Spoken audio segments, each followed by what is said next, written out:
Yes, but if you just count the Republican voters, that number goes up to 45%. Freelance journalist Brad Polumbo is here now to help us break it all down. Brad, thanks so much for joining us. Thanks for having me on. Let me ask you, what's your take on how the president is using his platform to call legitimate news agencies fake news, and what does this mean for the future of journalism and our safety as journalists? I think it's sad and disgraceful to see the leader of the free world, the President of the United States, openly attacking freedom of the press and the mainstream media like this. You know, it puts it into perspective when you come to local stations like Fox 5 DC and there's heavy security. You know, why do you think that is? It's because we have this harsh rhetoric contributing to an environment that's making work unsafe for journalists. I should say now the security is here despite all that, but yes, it does make things a little bit more difficult. Today, Fox News politics editor Chris Stirewalt suggested news outlets should stop actually sending their reporters to Trump rallies because their presence allows Mr. Trump daily White House press briefings. No, absolutely not. I think that the media's role in covering the rallies and covering the daily press briefings is essential, right? It's a vital institution of our democracy. So I don't think they should give in to the pressure. I don't think they should stop showing up. I think they should keep showing up.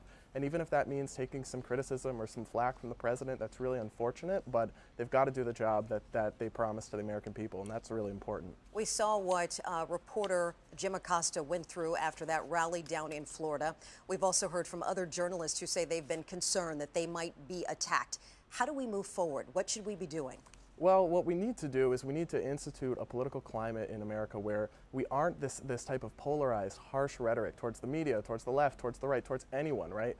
Because it's unfortunate because this type of rhetoric actually masks legitimate criticisms of the press and conflates all media outlets together in a broad brush, right? There are some things about CNN coverage of the president that are unfair or biased or they don't focus on the right things, but when you attack them so vociferously with no real reason and in a way that's just blatantly disregards freedom of the press, it masks any legitimate criticisms you might be making.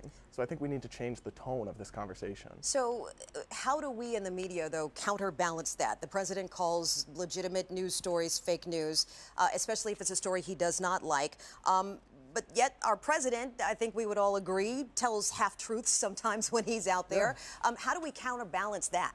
Fact check, fact check, fact check. You know, we need to keep politicians on both sides of the aisle accountable to the facts. And, you know, 21% of the American people believing that what the president is saying about fake news media and all that is unfortunate, but it's good to see that the majority of people still respect the credible work that's being done by journalists around the country. That is true. So I think it's our mission, I guess, just as journalists, to keep doing what we're doing. Keep it up. All right. Freelance journalist Brad Polumbo, thanks so much for coming in tonight on 5 at 6:30. Thanks Happy Friday to you, my friend.